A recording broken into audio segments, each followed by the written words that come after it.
পুতুল ডায়েরি, ভালোবাসার কুড়ে ঘর, তোমার আমার কল্পনার রাজ্য।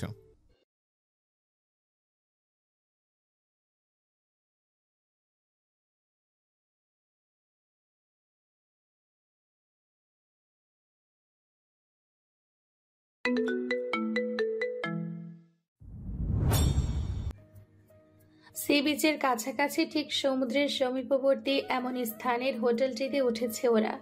সামনে বিরাট আকারের গার্ডেন, যতদূর দৃষ্টি যায় কেবল সবুজ সমেতে ঘেরা। তার মধ্যে উকি দিচ্ছে হরেক রকমের পুষ্পরেণু। সামনে সুইমিং পুল। বিল্ডিংটির রং যেন এখনো বেশ ঘটা করে তাজা। সেটা দেখে আন্দাজ করা যায় বেশি দিন হয়নি বোধহয় যে রং করানো হয়েছে। বাহির থেকে শুভ্র আর ধূসর রঙের সংমিশ্রণে দেখতে সমুদ্রের অতি নিকটবর্তী হবে। এখানে বসে উত্থাল মাতাল করা সমুদ্রের গর্জন শোনা যায়। হোটেলটি যে সম্পূর্ণ নতুন এতে কোনো সন্দেহের অবকাশ নেই। তবে এর মালিক যে স্বয়ং নওয়াব তালুকদার সেটা ওর জানা নেই। উপরে নাম প্লেটে সোনালী রঙে জলজল করছে অনন্য রহমান পাখি লেখাটি, মানে নিজের প্রিয় মানুষটির নামে হোটেলটি নামকরণ করেছেন উনি। বেশ কিছুদিন আগে বিচের কাছাকাছি হোটেল খুঁজছিলেন, যেখানে মন খুলে মুক্ত আকারে শ্বাস নেওয়া যায়, প্রকৃতিকে খুব কাছ থেকে উপলব্ধি করা যায়, দুচোখ ভরে বড় বড় ঢেউয়ের উচ্ছ্বাস চোখ বুঝে কল্পনা করা যায়, গণনা করা যায়।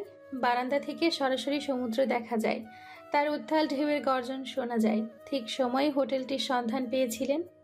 অমনি তিনি লুফে নিলেন। তার স্বপ্ন পূরণ হয়েছে এবং প্রিয় নারীটিকে নিয়ে এই প্রথম নিজের কেনা হোটেলটিতে উঠল। যদিও হোটেলটির কথা অনেকেরই অজানা, সে আর রমি ছাড়া কেউ জানে না। তখন আন্দাজ সকাল 10টা নাগাদ হবে। নভেম্বরের শীত শীত ভাবটা ভীষণ আকারে ঝেঁকে ঝেঁকে বসেছে। সমুদ্রের গর্জন হুড় হুড় করে কর্ণে আসে। ভালোই লাগে শুনতে। গোটা রাত শেষে প্রাতঃকালে নিদ্রা ভাঙতেই সবার আগে রুমের প্রতিচ্ছবি ও নজরে পড়ে। মাস্টার বেডরুম একটা। গোটা ঘরটার মধ্যে আভিজাত্যের ছোঁয়া।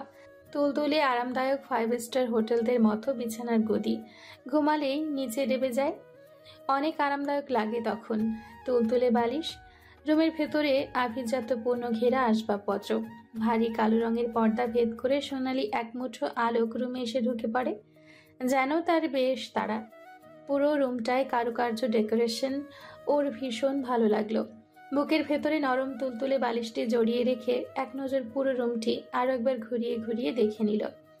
হঠাৎ ওর পঞ্চমেন্দ্রিয়ের স্মরণ হলো উনি কোথায়। প্রিয় পুরুষটিকে চোখের সামনে দেখতে না পেয়ে ওর মেঘমন্দ্র অন্তঃস্থলে ব্যাকুলতা বাড়ল। অন্তরাত্মা উথলা হলো। আকস্মিক মনটা আনচার আনচার করে উঠল। ও দুরন্ত পায়ে দ্রুত ছুটে গিয়ে অনেক জায়গায় খুঁজল, কিন্তু শেষমেশ ওনার দেখা মিলল গিয়ে হোটেলের কিচেনে। উনি বিফ খিচুড়ি করছেন, সঙ্গে বেগুন ভাজা, সামুদ্রিক তাজা তাজা ইলিশ ভাজা। পাখি ঘ্রাণ শুকে শুকে কিচেনে গিয়ে হাজির হলো। লোকটার গায়ে কিচেন অ্যাপ্রন, হাতে ধারালো ছুরি, খুব নিখুঁততার সঙ্গে দক্ষ হাতে সবজি কাটছেন। দূর থেকে দেখে পাক্কা একজন শেফ মনে হচ্ছে। পাখি গিয়ে ওনাকে পেছন থেকে আষ্টে পৃষ্ঠে ধরল। গুড মর্নিং আমার প্রিয় সুদর্শন পুরুষটি। সকাল সকাল আপনার মুখ দর্শন পেলাম না, মনটা ভীষণ খারাপ হয়ে গেল, একদম তেতো করলা। উনি অধরে দাঁত পিষে সামান্যতম মুচকি হাসলেন। ওর দিকে ফিরে থুতনিটা উঁচু করে তুলে বললেন, এবার তো পেলেন আমার প্রিয়দর্শিনী। মনটা ভালো হয়েছে তো এখন? পাখি ওনার গেঞ্জির কলার টেনে টুনে সোজা করে দিয়ে বলল, তবে বেশি না, অল্প। ওকে উঁচু করে কিচেনের টাইলসের উপর বসিয়ে দিলেন তিনি। ভার গম্ভীর করে রাখা গাল ফোলানো মুখটি হাতে তুলে নেয়। শুকনো মুখটিতে ছোট্ট করে চুমু খান। কলিজা ছাই। সেটা আবার কি? তবে আপনার কাছে। কি করবি? আপনাকে ঘষা মাজা করব। অধর কামড়ে ভাবছেন তিনি, দোষটা করলেন কি? সকাল সকাল কি জগা খিচুড়ি পাকাচ্ছিস সেটা বল আগে। অত কথা জানি না, এখন সমুদ্রে গোসল করব। কথাটা বলেও আর দাঁড়ায়নি। জিন্স প্যান্টের সঙ্গে ওনার ঢোলা ঢালা টি শার্ট পরে পায়ে লেডিস স্কের্টস পরে নিল। গলায় স্কার্ফ ঝুলিয়ে ওনাকে চোখ মেরে উড়ন্ত কিস ছুড়ে বলল, বাই আমার হাড্ডি গুটি। বিচে গেলাম আমি, আপনি আপনার খিচুড়ি রান্না করুন। উনি পুরাই আহামক হয়ে গেলেন। হতভম্বতায় নেত্র পল্লবে বিস্ময়। মেয়েটা এমন দস্যুপনা হলো কবে থেকে? অর্ধ হওয়া খিচুড়ি উঠিয়ে রেখে জলদি ওর পিছু ছুটলেন। পিছু হতে চেঁচিয়ে ডাকলেন, এরে সুইটার দাঁড়া। পাখি জুতা খুলে বালির ভেতরে দৌড়ে ছুটল। উনি ওকে ধাওয়া করছে। বেচারি খিলখিলিয়ে হাসতে হাসতে সমুদ্রের কূলে পৌঁছে গেল। একসময় উনি ওর নাগাল পেয়ে গেলেন। পেছন থেকে জাপটে ধরে ঘাড়ে কামড় বসিয়ে দেন। পাখি চোখ মুখ খিচিয়ে মৃদু আর্তনাদ করে উঠল। উনি বৃদ্ধাঙ্গুল দিয়ে আঘাত পাওয়া স্থানে সামান্য ঘষেন। ঢোলা ঢালা গেঞ্জির ওপর দিয়ে ওকে আঁকড়ে ধরলেন। ওর হাত দুটি পেছনে এক হাত দিয়ে চেপে ধরে অপর হাত দিয়ে ওর থুতনি উঁচু করে ধরে চুমু খেলেন। দৌড়াচ্ছিলি কেন? আপনাকে পেছনে ঘোরানো যাবে। কটা বছর পিছনে ঘুরিয়ে শান্তি হলো না? আর চাস পিছু ঘুরি? চাই তো, অনেক চাই। আমি লুকিয়ে থাকবো, আপনি আমাকে খুঁজে বের করবেন। এত লুকোচুরি খেলার দরকার নেই জান। রাতে যা খেলেন তাতেই যথেষ্ট। ওনার চোখে মুখে দুষ্টু হাসি খেলা করে, ঝুঁকে পড়ে যেন ওর মুখের ওপর। আর চোখে পাখির মনোভাব বুঝে ওর লজ্জা পাওয়া মুখটা দেখে অধর কামড়ে ফের হাসেন তিনি। পরে মুহূর্তেই চোখ মেরে দেন। পাখি ওনার বুকে আলতো কিল ঘুষি মারল। আপনার সঙ্গে আমি খেলবো না। যতবার খেলতে যাই লুডো খেলায় ততবার আপনি চিটিং করেন। উনি হাসতে হাসতে বালুর ভেতরে গিয়ে চিত হয়ে শুয়ে পড়লেন। দুহাত টান করে মেলে দিলেন। মুক্ত আকাশের দিকে তাকিয়ে সুধান, দুনিয়ার কোনো খেলাই তুই আমার থেকে জিততে পারবি না রে কলিজা। কেন জানিস? কেন? কারণ আমি অলওয়েজ ফার্স্ট। ঢং। উনি চট করে উঠে দাঁড়ান, দুহাত দিয়ে ওকে কাঁধে তুলে নেন। এরপরে সমুদ্রের মধ্যে নেমে পড়েন। ওরা লোকালয় থেকে অনেক দূরে। এখানে মানুষের আনাগোনা নেই তেমন একটা, কেবল দৈত্যের মতো লম্বা লম্বা গাছগুলি চোখে দেখা যায়। দুজনেই সমুদ্রে নেমে পড়ল। নাওয়াফের গলা পেছন থেকে জাপটে ধরে পাখি সাঁতার কাটছে। যখন ঢেউয়ের বড় বড় স্রোত আসে উনি লাফ মেরে ওপরে উঠে যান। পাখি তখন ছেলে মানুষই করে খিলখিলিয়ে হেসে ওঠে। এভাবেই মিনিট পাঁচেক দুজনের দুষ্টু মিষ্টি খুনসুটির পর্ব চলল। বেশ একটু গভীরে যান উনি। পাখি তখনও ওনার কাঁধে ঝুলে। উনি ওকে নিয়ে সাঁতার কাটেন। সাঁতার কাটতে কাটতে আবার কুলে ফিরে আসেন। পাখি ওনার দিকে এক মুঠো পানি ছুঁড়ে মারল। পানি ওনার নাকের মধ্যে গিয়ে পড়ল। উনি পরপর কয়েকটি একসঙ্গে হাঁচি দিয়ে থামলেন। আজ হাতের কাছে তোকে একবার পাই শোনা, মজা দেখাবো, দেখিনিস? পাইলে তো। পাবো না ভাবছিস? এত বড় বড় কথা না বলে পারলে ধরে দেখান। লোকটা থ্রি কোয়ার্টার প্যান্ট পরনে দ্রুত পানি থেকে উঠে ছুটে আসে। পাখি কোমর খিচে দৌড় লাগালো। দৌড়াতে দৌড়াতে একসময়ে ক্লান্ত হয়ে পড়ে। অবিলম্বে দুর্বল শরীর নিয়ে দাঁড়িয়ে পড়ে। লোকটা পেছন থেকে থাবা মেরে ওকে জাপটে ধরে বালুর মধ্যে শুয়ে পড়েন। নিজের দেহের ভার পুরোপুরি ছেড়ে দেন ওর ওপর। ওর মুখের ওপর ঝুঁকে আসেন। নাকে নাক ঘষে আলতো করে দাঁত বসিয়ে দেন। অস্ফুটে ওর গ্রীবাদের সতে রিনঝিনে বেরিয়ে এলো, আ পারবো নাকি ধরতে? ধরে দেখালাম তো। হাসছিস কেন? আপনাকে বোকা বানিয়েছি। তার মানে তুই ইচ্ছে করেই তোর পেছনে আমাকে দৌড় খাইয়েছিস? আবার জিগায়?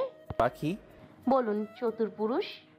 উনি ওর অধর তর্জনী আঙ্গুল দিয়ে ঘষতে ঘষতে চোখ দুটি মেয়েলি চোখে গভীরভাবে তাক করে প্রশ্ন করলেন, তারপর কি? কিছু না, যা। কিছু না বললে হবে? তারপর হবে রোম্যান্স, আর শুধু রোম্যান্স। লং হানিমুনে পুরোটা সময় শুধু রোম্যান্সে ভরপুর চলবে সুইটহার্ট। নির্লজ্জ। অর্ধেক লজ্জা মশাই খাইছে, আর বাকি অর্ধেক তুই। এখনো লজ্জা থাকবে কিছু অবশিষ্ট বল। পাখি রক্তাক্ত লাভায় ঢাকা মুখটা ঘুরিয়ে নেয়। উনিও থুতনি সোজা করে নিজের দিকে তাকাতে বাধ্য করে। সুগঠিত নিখুঁতে ঘেরা মেয়েলি কোমর চেপে ধরে ওর উপর হামলে পড়েন। চুলগুলি পুরুষালী বলিষ্ঠ, বাম হাতের মুঠোয় বন্দি করা। শুষ্ক অধরে অধরে চলে কিঞ্চিত সময়ের যুদ্ধ। কিছু সময়ের পর গ্রীবাদেশে নেমে আসেন। এরপরে লং বিরতি নেয়। ততক্ষণে পাখি নেতিয়ে গেল পুরোপুরি। লোকটা ফুসফুস করে শ্বাস টানেন। ফোলা ফোলা গাল দুটি দু আঙ্গুল দিয়ে চেপে ধরে সুধান, ফুস হয়ে গেল শরীরের শক্তি। ফুস হতে যাবো কেন? হ্যাঁ, আমার শক্তিশালী বরের কাছ থেকে কিছু শক্তি ধার নিব, তাহলেই হবে। বুদ্ধি শুদ্ধির উন্নতি তাহলে ঘটেছে কিছু? হুদাই ফাও কথা। কি? আপনার কল্লা, তোর মাথা, আপনার মুন্ডু, সব একই হলো। ওট, এখন হোটেলে ফিরতে হবে। গোসল করে রেস্ট নিয়ে বিকালে আবার বের হব। তবে হাঁটতে পারবো না, পিঠে তুলুন। পোলাপান বিয়ে করলে লাভই আছে। বিড়ালের বাচ্চাদের মতন পিঠে কাঁধে সব জায়গায় ঝুলিয়ে নেওয়া যায়, আনা যায়। পাখি ওনার পিঠে উঠে গলা জড়িয়ে ধরে ঘাড়ে আলতো করে কামড় বসিয়ে দিল। উনি হাসতে হাসতে শুধালেন, কিরে পিচাসিনী, এই সময়ও তো রক্ত খাওয়ার ভীষণ শখ জেগেছে। পাখি মৌনতা ভূমিকা পালন করলো। অল্প সময় নীরব রয়ে বলল, রাতে যেন কেউ আমার কাছে আসে না। তখন যেন মনে থাকে আমি পোলা পাইনি। তাহলে এই ব্যাপার, এজন্য কামড় দিবি আমার গলায়? রাক্ষসিনী, পিচাসিনী, সর্পদংশনী, কাল নাগিনী একটা। মুহূর্তের মধ্যে দম্ভাটা অট্ট হাসি গড়িয়ে পড়লো ওর অধর হতে। হাসতে হাসতে লোকটার ঘাড়ে ওর মুখ নেমে এলো। লোকটার গলার শক্ত করে চেপে ধরে চাপ দাড়িতে কামড় বসিয়ে দিল। হ্যাঁ, আপনার সব রক্ত পিশাচিনীর মতন চুষে চুষে খেয়ে ফেলবো। মশার জন্য কিছু বাকি রাখিস। ওরা আমার এক্স, তোর আগে ওরা আমার জীবনে এসেছে। এত বড় সাহস, স্পর্ধা! আমি থাকতে ওরা কেন আমার বরের রক্ত চুষবে, খাবে? হ্যাঁ, এটা কেমন নীতি, অন্যায় জুলুম! দরকার পড়লে আমি সব রক্ত চুষে চুষে নিজ দায়িত্বে খাবো, তবু ওদের সঙ্গে শেয়ার করব না। আলহামদুলিল্লাহ, আল্লাহ দিলে মীর জাফর একটা বউ পাইছি। পাখি ফের গা দুলিয়ে হেসে উঠল। দুজনের দুষ্টু মিষ্টি খুনসুটিতে হোটেলে পৌঁছে গেল। বিকেলের দিকে বিচের কাছে ওরা দুজন হাঁটছিল। হিম করা শাঁসা মরুদ শরীরে কম্পন ঝড় তুলে দেয়। পাখি জিন্সের সঙ্গে ওভারকোট পরে নিয়েছে, মাথায় মাংকি টুপি দেওয়া, তাতে শীত কিছুটা নিয়ন্ত্রণে রয়েছে। হাঁটতে হাঁটতে হঠাৎ একটি ছেলেকে স্কেটিং করতে দেখে উনি এগিয়ে যান।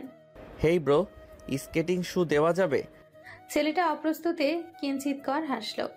ওনার দিকে স্কেটিং শু এগিয়ে দিল। উনি ছেলেটা আর ছেলেটার পার্টনার থেকে স্কেটিং শু নিয়ে এলেন। একজোড়া নিজে পরে নিলেন, অপরজোড়া পাখিকে পরিয়ে দিলেন। স্কেটিং শু পরার পর পাখির ভীষণ ভয় লাগলো। ভয়ে ভয়ে সে নওয়াফকে জড়িয়ে ধরল। এসব আমি পারবো না বাপু। আপাতত ভালো কোমর ভেঙে চুরি নষ্ট করে ফেলার। কথা বলিস না, আমার হাত শক্ত করে ধরে রাখ। পাখি ওনার হাত ধরল। উনি ঘোড়ার গতিতে ছুটে চললেন। পাখির ভয়ে প্রাণটা দেহ থেকে বেরিয়ে আসা জোগাড়। চোখ মুখ খিচিয়ে রাখে। অস্ফুটে গলা দিয়ে বেরিয়ে এলো, লা হাওলা ওয়ালা কুওয়াতা ইল্লা বিল্লাহিল আলিয়্যুল আযীম। উনি বাতাসের গতিতে যেন উড়ে চলছে। এ এক অদ্ভুত অনুভূতি। ভয়ও হচ্ছে, আবার আনন্দও লাগছে। হঠাৎ এক মুঠো চুল এসে ও ললার জোরে অবাধ্য বিচরণ করতে শুরু করে দেয়। তাতে ওর নিজেরই ভীষণ বিরক্ত লাগলো। ওনার থেকে হাত ছাড়িয়ে চুলগুলি কানের লতির নিচে গুজতে গিয়ে চিৎ পটাং হয়ে পড়েই যাচ্ছিল। তার আগেই নওয়াব তড়িৎ গতিতে ছুটে এসে ওর কোমর চেপে ধরে বাঁচাতে চাইল। শেষ রক্ষা আর হলো না। বালুমাটির মধ্যে আগে উনি ধপাত করে পড়লেন, আর ওনার চওড়া বুকের ওপর পাখি হুমড়ি খেয়ে গিয়ে পড়ল। পরে সে কি তার হাসি! হাসি যেন হথর থেকে নড়ছেই না। হাসতে হাসতে ওর পেট ব্যথা হওয়া জোগাড়। পা থেকে জুতা খুলে শুধালো, একদম উচিত শিক্ষা হয়েছে। বারবার বলেছি আমি এসব পারবো না। সব তো ঠিকই ছিল, তুই মাতব্বরি করে হাত ছুটিয়ে নিলি কেন? তোকে বাঁচাতে গিয়েই তো অ্যাক্সিডেন্ট হয়েছে, বালুর মধ্যে চিত হয়ে পড়েছি। একদম ঠিক হয়েছে। এখন কোমর আছে না গেছে? আমি কি তোদের মতন ঢিলা মহিলা মানুষ নাকি? এক ধাক্কায় কোমর শেষ। আহারে বেটা, পুরুষ রে কি! সর্বকালের সর্বশ্রেষ্ঠ পুরুষ আসছে। আচ্ছা, কথায় কথায় এত খোঁচা মারেন কেন? হ্যাঁ, উনি স্কেটিং জুতা খুলে উঠে দাঁড়ান, কোমর টান টান করে শুধান, কারণ তুই হলি মধুর বাসা, খোঁচা দিলেই ভনভন শুরু করে দিস, তাই না? উনি স্কেটিং জুতা ভদ্রলোকদের দিয়ে দ্রুত ছুটতে থাকেন। পাখি ধাওয়া করে। একবার শুধু পাইসো না, খেলা দেলা ফাইনাল করে ছাড়বো। পাখি থেমে গেল, হাঁটু ভাঁজ করে লম্বা লম্বা দম ছাড়ে। মৃদু হেসে বলে, যতই ঘুরি ওরাও রাতে, লাটাই কিন্তু আমার হাতে। উনি ফিরে আসেন। খোলা আকাশের দিকে ক্লান্তি মাখার শরীর নিয়ে ফোঁস করে গভীর শ্বাস ফেলেন। ঘন ঘন উষ্ণ তপ্ত শ্বাস ফেলেন পরপর। বলেন হাঁপানো কমিয়ে, তোরা মায়া মানুষ, কথায় কথায় এত ভয় দেখাস কেন? হ্যাঁ, যাবো না তোর কাছে, দরকার পড়লে সব জায়গায় তালা মেরে রাখবো। তাই না, দেখা যাক। ওনাকে রেখে আগে আগে হাঁটেও। উনি ওর পিছু পিছু যান। আচমকা হাতটা শক্ত করে ধরে নেন। এরপরে সমুদ্রের কূলে গিয়ে দুজনেই গোধূলি লগ্নে খালি পায়ে হাঁটে। শীতল ঠান্ডা নোনা জলের স্রোত ওদের নগ্ন পা স্নান করিয়ে দেয়। মুহূর্তটা অতীব সুন্দর, ক্যামেরায় মুঠোবন্দি করার মতন। যদিও পা শীতল বরফ হওয়ার উপক্রম, তবুও অদ্ভুত এক মনোরম ভালো লাগা কাজ করে। সময়টা রাত 2টো। পাখি ঘুমিয়েছে সেই রাত 12টায়। এক দীর্ঘ মুহূর্ত স্বামিত্বের আদর, উষ্ণ ভালোবাসার স্পর্শ পাওয়ার পর মেয়েটা বেঘুরে ঘুমোচ্ছে। ওর গভীর ঘুমে তলানোর অপেক্ষায় ছিলেন তিনি। সতর্কতায় আস্তে করে চট করে উঠে বসেন। অর্ধনগ্ন দেহটা টেনে গায়ের শার্ট জড়িয়ে হোটেল থেকে বেরিয়ে যান। ঘন আধারের বুক চিরে হেঁটে চলেন এক নিজস্ব গন্তব্যে, যেন আধার তার সর্বকালের নিত্যদিনের সঙ্গী, খুব পরিচিত। হোটেলের নিচে একটি বেসমেন্ট, অনেকের অজানা সেটা। ছোট ছোট সিঁড়ি বেয়ে নিচে নেমে ভেতরে ঢুকে পড়েন। অন্ধকার রুমটিতে ভটকা ইঁদুরের মলমূত্রের গন্ধে থাকা দেয়। অনেকদিন যাবৎ আটকে থাকার ফলস্বরূপ পচা দুর্গন্ধে পেট মুচড়িয়ে নাড়ি ভুড়ি উতলিয়ে আসার উপক্রম। কম পাওয়ারের একটি বাল্ব জ্বলে আর নিভে। ভেতরে ঢুকতে প্রথমে নজরে পড়ে রমিজকে। তার পাশের চেয়ারটিতে হাত পা বাঁধা অবস্থায় একজন সুন্দরী নারী। রশ্মি দিয়ে শক্ত করে বাঁধার ফলস্বরূপ লালচে দাগ প্রস্ফুটিত। রমিজ ওনাকে চেয়ার টেনে দিল বসতে। উনি চেয়ার টেনে পায়ের ওপর পা তুলে বসলেন। হাতের ইশারায় রমিজকে সিগারেট দিতে বললেন। দেশলাই দিয়ে ধরিয়ে দুটো টান মেরে রমিজকে আদেশ দিলেন, নটির মুখ খোল। মুখ থেকে কাপড় সরাতেই মেয়েটা পরপর লম্বা দম ছাড়ল। নওয়াফকে দেখে স্বল্প হাসল। এর পিছনে তোর হাত আছে আগেই জানতাম। ওনার ভাবভঙ্গি যথেষ্ট গম্ভীর। ভেতরে কি চলছে বোঝা দুষ্কর। স্বভাবসুলভ কণ্ঠে ধমকান, আজাইরা কথা শুনতে আসিনি। ওর পিছু নিচ্ছিলি কেন? মেয়েটা আকস্মাৎ চমকালো ভরকালো। গলদেশে কথা জড়িয়ে আটকে আসে। কাকা, কার কথা বলছিস? ভুলে গেলি নাকি? ফের মনে করিয়ে দিব। সেই হোটেল থেকে বিচ পর্যন্ত তুই আমাদের ফলো করছিলি। মেয়েটা তো রক্ষিতা নাকি? বেশ কচিমাল আছে, তবে তোর সঙ্গে মানাচ্ছে না। বড্ড বেমানান মনে হচ্ছে। কেন জানিস? কারণ তুই নিজেই একটা বুইড়া। আর মেয়েটার বয়স দেখেছিস? হাঁটুর বয়সী। অবশ্য টাকা থাকলে এমন মেয়ে পতিতালয়ে অলিগলিতে অসংখ্য আছে। ওনার শক্ত আদলে ক্রোধ আক্রোশ বাড়ে। ধারালো দৃষ্টি জোড়া জ্বলন্ত অনলে দগদগে। দত্তে দত পিষে বজ্রধ্বনি কণ্ঠস্বরে চেঁচিয়ে উঠলেন, শালির বেডি। পরপর ওর গালে পুরুষালী ডান হাতটা চালিয়ে দিলেন। মুহূর্তের মধ্যে ফর্সা গালটি লালচে হয়ে 5 আঙ্গুলের দাগের স্পষ্ট পড়ে গিয়েছে। মেয়েটা স্তব্ধ হয়ে গেল, মুখে উপস্থিত ভাষা হারিয়ে বিমূর্ত। গালে হাত দিয়ে অবিশ্বাস্য টৈটম্বর নেত্র নয়নে চাইল। চোখ দুটি ঝাপসা ঝাপসা ও ঘোর অভিযোগে পূর্ণ। মেয়েটির নাম ইনিয়া। এক সময়ে নওয়াফের সেম ইয়ারে ছিল। খুব ভালো বন্ধুত্ব ছিল তখন। সময়ের আমূল পরিবর্তনের সঙ্গে সঙ্গে আজ ওদের শত্রুতে রূপান্তরিত করিয়ে ছাড়ল। উনি শক্ত নেত্র মণি জোড়া নিয়ে ফের কর্কশ স্বরে চেঁচিয়ে গেলেন, বে মা, আর একটা শব্দ উচ্চারণ করলে সোজা জবাই করে দিব। গরু যেমনে জবাই করে ঠিক তেমন পতিতা একটা। ওকে জানিস? She is my wife. মেয়েটা ওর অশ্লীল বাক্য কানে তুলল না। এসব তার কাছে এখন দুধ ভাত লাগে। কত শুনেছে, শুনতে শুনতে শোয়ে শোয়ে অভ্যেসে পরিণত হয়ে গিয়েছে।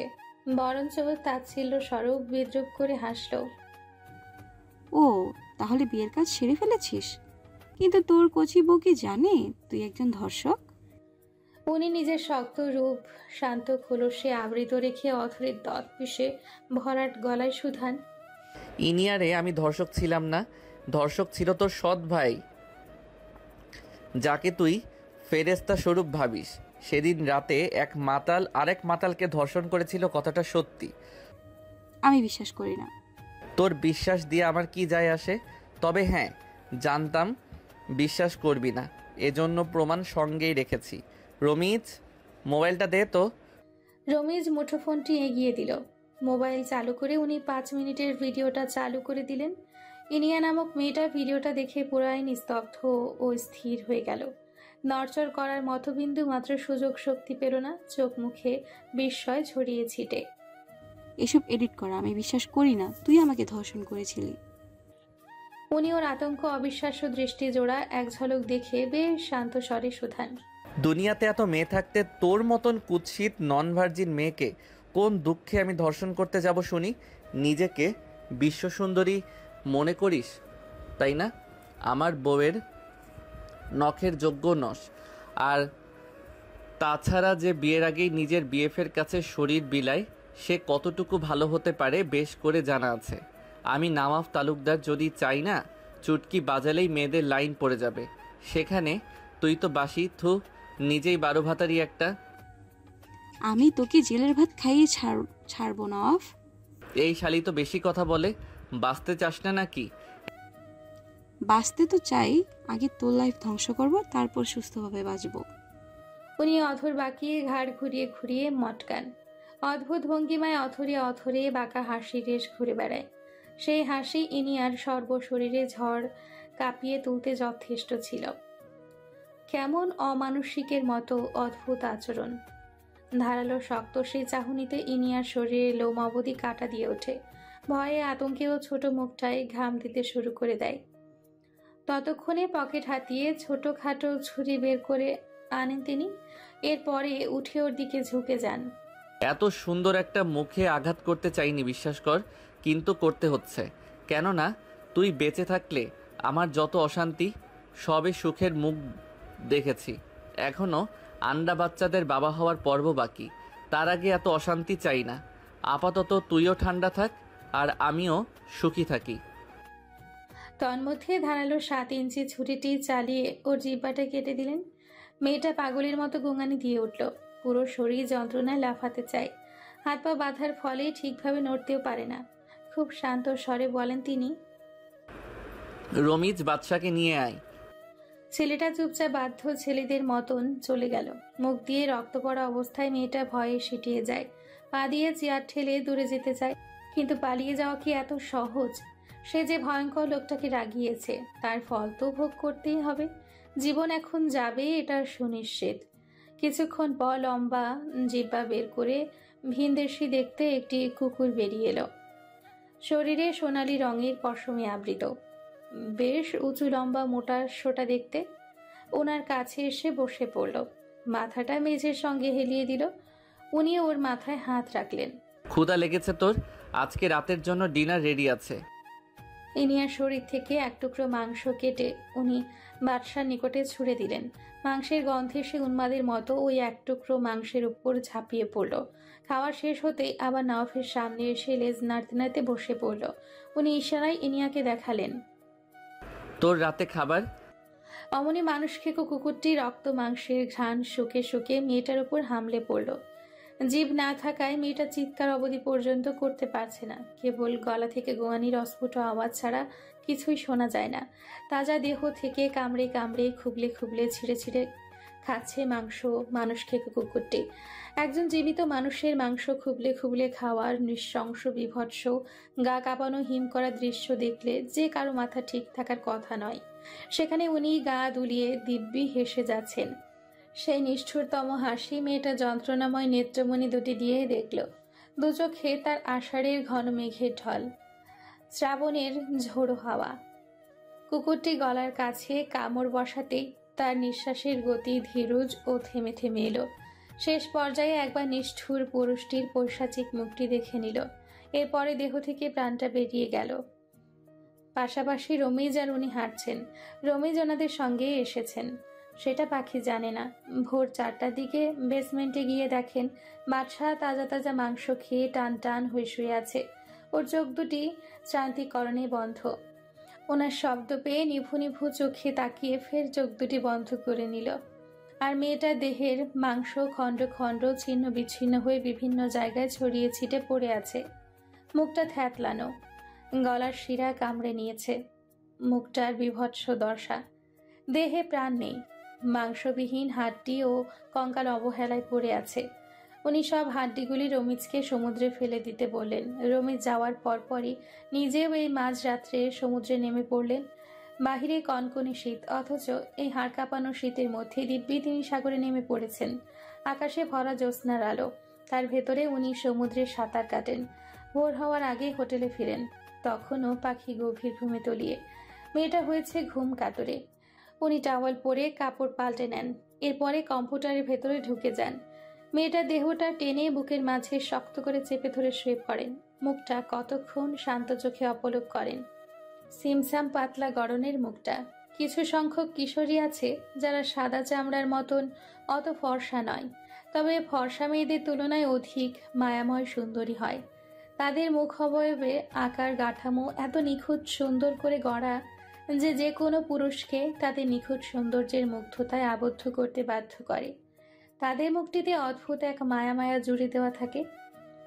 যেমন উদাহরণস্বরূপ তার হৃদয় হরণী। মুখটা উজ্জ্বল শ্যামবর্ণে ঢাকা, মুখের কাঠামো নিখুঁতভাবে তৈরি। পূর্ণ বয়সে পড়লে আরেকটু দেহের যত্ন আত্মে নিলে ভবিষ্যতে মেয়েটা যে ভয়ঙ্কর সুন্দরীর খেতাব অর্জন করবে এটা সুনিশ্চিত। উঁচু লম্বাও হবে, দেহের উজ্জ্বলতা সৌন্দর্যতা ফিরবে, তাতে সন্দেহের কোনো অবকাশ নেই। তার আগেই মেয়েটাকে নিজের কাছে নিয়ে আসতে হবে। এখনো মেয়েটার পৃথিবী জুড়ে সে। ভার্সিটি কলেজে উঠলে মেয়েদের চোখ ফুটে যায়, তখন চোখে সর্ষে ফুল দেখে, নিত্য নতুন মানুষকেই ভালো লাগে। সেই সময়টাতে মেয়েটা যদি নিয়ন্ত্রণ হারিয়ে বিগড়ে যায়, না না, তার আগেই নিজের শিকলে ওকে বাঁধতে হবে। কিছুতেই এই কিশোরীকে হাতছাড়া করা যাবে না। ওর ভেতরেই যে তার ভালো থাকা খারাপ থাকা নির্ভর করে। কেন এত অসংখ্য টান লাগে মেয়েটার প্রতি, এত মায়া, এত ভালোবাসা? অদ্ভুত, তার জানা নেই। স্বামী স্ত্রী সম্পর্ক হওয়ার পর তার একটু বেশিই টান অনুভব লাগে, নিজের সবচেয়ে বেশি আপন ব্যক্তি মনে হয়। মেয়েটা নড়ে চড়ে উঠে ঘুমের মধ্যে ওনার গলা আঁকড়ে ধরল। ওর তৈলাক্ত মুখটা দেখে হাসলেন উনি। আমার মিনি বিড়াল ছানাটা, তুই আমার আস্ত একটা রসগোল্লা। সকাল সকাল উঠে ওরা নাস্তা করে হিমছড়ি পাহাড় ঘুরল। দুপুরে লাঞ্চ করে বার্মিজ মার্কেটে গেল। সেখানে গিয়ে উনি কিছু কেনাকাটা করে দিলেন পাখিকে। এরপর রাতের ডিনার বুফে করে আবার হোটেলে ফিরে এলেন। রাত 12টার ভেতরে সব প্যাকিং করে আবার বাড়ির উদ্দেশ্যে রওনা হলেন। যদিও 7 দিন তাদের থাকার কথা ছিল, সেখানে মাত্র 2 দিন ছিল। গাড়িতে বসে পাখির মুখ গোমড়া, কথা বলল না, গাল ফুলিয়ে ভার করে রইল। লোকটা ওকে কাঁধ ধরে চেপে নিজের বুকের ভেতরে নিয়ে এলেন। মন খারাপ? পাখি কাঁধ থেকে ওনার হাত সরিয়ে দিয়ে জানালা দিয়ে বাইরে তাকালো। উনি ড্রাইভিং করতে করতে ফের সুধান, আবার আসবো তো জান, এখন একদমই সময় নেই হাতে। সামনে তো টেস্ট এক্সাম, সেই খবর আছে কিছু। তাছাড়া কোচিংয়ে একটি ট্যুরের কথা চলছে, কুয়াকাটা যাবে সবাই। ইতিমধ্যে টাকা উঠানো শেষ, কিছু সংখ্যক বাকি আছে, তার জন্য ছুটে আসা। প্রতি বছরই আমার এসএসসি পরীক্ষার্থীদের জন্য একটি ট্যুরের ব্যবস্থা করে থাকি, এবারও করা হয়েছে। সেখানে গিয়ে আমরা 3 দিন থাকবো। তাহলে মন খারাপ করছিস কেন? ওখানেও আমরা একসঙ্গে থাকবো, ঘুরবো। উনি ছুতে চাইলে পাখি ছিটকে সরে যায়। খবরদার টাচ করবেন না একদম, তাহলে কামড়ে দিব। আমার মিনি বিড়ালটার কি হয়েছে? আজকাল বড্ড কামড়ে দিচ্ছিস, আমি দিব নাকি একটা? পাখি দ্রুত সরে গেল। উনি হাসলেন। মেয়েটা আর ওনার দিকে ফিরল না, তীব্র অভিমান নিয়ে গাড়ির সিটে শুয়ে পড়ল। এক সময়ে গভীর ঘুমে তলিয়ে গেল। উনিও ঘুমিয়ে পড়ার পর গাড়ি থামিয়ে ওর মাথাটা কোলের ভেতরে নিয়ে এলেন। গাড়ির পেছন থেকে হাত টানা দিয়ে কম্বল এনে ওর শরীরে দিয়ে দিলেন। এরপরে জানালা আটকে ফের ড্রাইভিং শুরু করে দেন। বাড়ি ফিরেছে খুব সকাল সকাল। কাজল রেখা মেয়ের তালাশে সকাল সকাল মির্জা বাড়ি এসছেন। 2 দিন মেয়েকে মানিক মৃধা দেখেনি, তাতে তার মনে হলো পুরো বাড়ি শুদ্ধ অর্ধমৃত। তাই সকাল সকাল কাজল রেখাকে মির্জা বাড়ি মেয়েকে আনতে পাঠিয়ে দিলেন। পাখি ওর আমার সঙ্গে বাড়ি এসে পড়ল। বিকেলের দিকে কোচিংয়ে ছুটল। কাঁধে ব্যাগ নিয়ে ঝুলতে ঝুলতে তালুকদার বাড়ির গেটের সামনে আসতেই নওয়াফ, নিখিল, আবু স্যার, নোভা ম্যাডাম আর বেশ কয়েকজনের দেখা মিলল। সকলে জরুরি গোল বৈঠকে বসেছে। লোকটা ওকে দেখল, একবার তাকিয়ে ফের ওনাদের সঙ্গে কথা বলায় মনোযোগী হয়ে পড়ল। পাখির পরনে লং ফ্রকের সঙ্গে লেডিস জিন্স, মাথায় স্কার্ফ পেঁচানো, মুখটা মলিন করে কোচিংয়ে ঢুকে পড়ে। পুরো দৃশ্যটি উনি আর চোখে লক্ষ্য করেন। ওনারা মূলত কোচিংয়ের ট্যুর নিয়ে আলোচনা করছিল। প্রথম ক্লাস নোভা ম্যাডাম নিলেন। ট্যুর সম্পর্কে অনেক কিছুই বললেন। জনপ্রতি 2000 টাকা করে সবার থেকে ধরলেন। যাদের টাকা দেওয়ার সামর্থ্য নেই তারা ফ্রিতে যেতে পারবে। 3 দিন থাকবে, 1 রাত হোটেলে আর বাকি 2 রাত গাড়িতে কেটে যাবে। চাইলে সঙ্গে গার্জিয়ানরাও যেতে পারবে। অনেকে আজকের ভেতরে টাকা জমা দিয়েছে, কালকে লাস্ট ডেট। এর পরের দিন তারা কুয়াকাটা উদ্দেশ্যে বেরিয়ে পড়বে। ইচ্ছের তো টাকা দেওয়ার দরকার নেই, নিখিল ভাই যাচ্ছে সঙ্গে। ওর থেকে নওয়াফ ভাই জীবনেও টাকা নিবে না। শেষের ক্লাস উনি নিতে এলেন। পাখি ইচ্ছে করে অমনোযোগী হলো এবং ভীষণ দুষ্টুমি করলো, যার ফলস্বরূপ উনি এগিয়ে এলেন। মিস পাখি দাঁড়ান। জি বলুন শ্রদ্ধেয় টিচার মশাই। কি?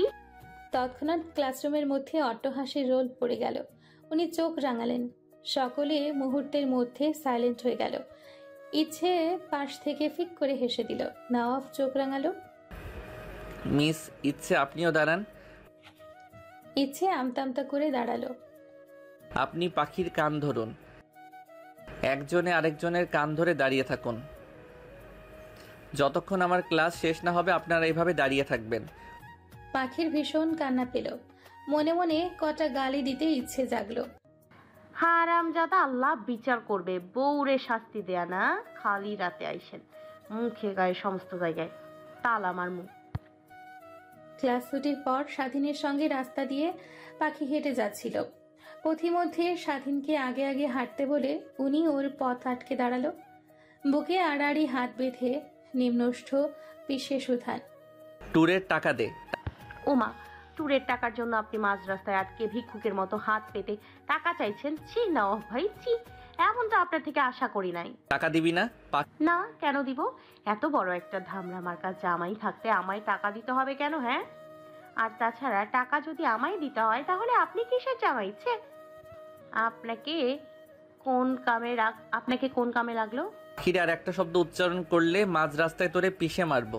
ওনার হুমকি শুনে পাখি আচমকা চমকে উঠল। উচ্চস্বরে চিল্লিয়ে উঠল, ওরে মা গো! ওনাকে ফেলে রেখেই দৌড়ে স্বাধীনের কাছাকাছি চলে এলো ও। উনি আর ওর পিছু নিলেন না, তবে রাতে ফোন করলেন। আমার জানটা কি করছে? হাডুডু খেলছে। খেলবেন আপনি? পারবি আমার সঙ্গে? আপনি সব সময় নেগেটিভ ভাবে নেন কেন? তুই নেগেটিভ ভাবিস তাই আমি পজিটিভই বলেছি। ঘুমাবো এখন। মেরে ভূত বানিয়ে ফেলবো। হ, ভূত হয়ে আপনার ঘাড় মটকে দিব। এরপরে আপনার কাঁধে উঠে ডান্স করব, শুধু ডান্স। বাজারের কথা বাদ, কিছু লিচু দে তো। লিচু আবার কি? কানের নিচে নির্ঘাত দুটো পড়লে ঠিক বুঝে যাবি। আসেন দেন। কি? জানালাটা খোল। আপনি কোথায়? জানালা খোলার পর বুঝাবো আমি কোথায়। পাখি জানালা খট করে খুলে দিল। অমনি লোকটাকে ভূত দেখার মতো চমকালো। জানালা দিয়ে হাত নাড়ালেন উনি। হাই সুইটহার্ট, মাঝরাতে চুমু খেতে চলে এসেছি, দিয়ে দে জায়গা, বিরক্ত করার মুড নেই আজ। দিব না, মুখে তালা মারছে। মনে আছে ক্লাসে বসে পাক্কা 40 মিনিট কান ধরিয়ে দাঁড় করিয়ে রাখছেন। ভুলি নাই কিছু, বুঝলেন? সব মনে রেখেছি। তুই কি চাচ্ছিস পুকুরের অমন ঠান্ডা জলের ভিতরে তোকে সারা রাত চুবিয়ে রাখি? পাখি আটকে উঠল। হুড়মুড়িয়ে জানালার কপাট আটকে দিতে চাইল, তার আগেই লোকটা ওর দুহাত চেপে ধরলেন। ওকে হাত ধরে টানতেই হুড় হুড় করে ওনার নিকটে চলে এলো। গলদেশে উনি দাগ বসিয়ে কামড়ে দেন। পাখি গুরুগম্ভীর কণ্ঠে আর্তনাদ করে উঠল। আ এটা তোর শাস্তি। পাখি মুখটা কাদো কাদো করে ফেলল। লোকটা দীর্ঘ মুহূর্তের পিপাসা অধরে মিটিয়ে লম্বা চুম্বন করে থামলেন। গুড নাইট জানটা। পাখি ভেঙচি কাটল। আমার কচু। সেটা আবার কি? খায় না মাথায় দেয়? আপনার শরীরে দেই। খাও জানি ভাই চুলকানি, খাও জানি ভাই চুলকানি, কচুর তরকারি লাগবে নি। উনি ছুটে আসেন, তার আগে পাখি দ্রুত জানালার কপাট আটকে দেয়। এরপরে শব্দ করে জিতে যাওয়ার ভঙ্গিমায় গা দুলিয়ে হাসল। হঠাৎ করে পিছু ফিরল। অমনি দেখলো লোকটা পেছনের দরজার সামনে শটান হয়ে দাঁড়িয়ে আছে। ও চমকে গেল। ও তো মনেই ছিল না পেছনের দরজাটা লাগায়নি। নিজের বোকামির জন্য নিজেকে কটা কড়া কথা শোনাতে মন চাইল। ঢেড়স একটা। লোকটা ওর দিকে অগ্রসর হতে হতে একদম খাটের সঙ্গে মিশিয়ে গেলেন। কিরে এখন নিভে গেলি কেন? পাখি হাসতে চেষ্টা করলো। লোকটা ওর ভীতু মুখখানা দেখে স্বল্প হাসেন। ওকে চোখ মেরে আচমকা গালে টপা টপ কয়েকটি চুমু খেয়ে ঝড়ের গতিতে চলে গেলেন। পাখির মাথার ওপর দিয়ে গেল সব। দৃশ্যটি ফের মনে উঠতেই সেই লজ্জায় রক্তি মাফায় ঢাকা মুখটা তৎক্ষণাৎ হাত দিয়ে ঢেকে ফেলল। অতঃপর মুচকি মুচকি হাসি অর্থ জুড়ে বিচরণ করলো।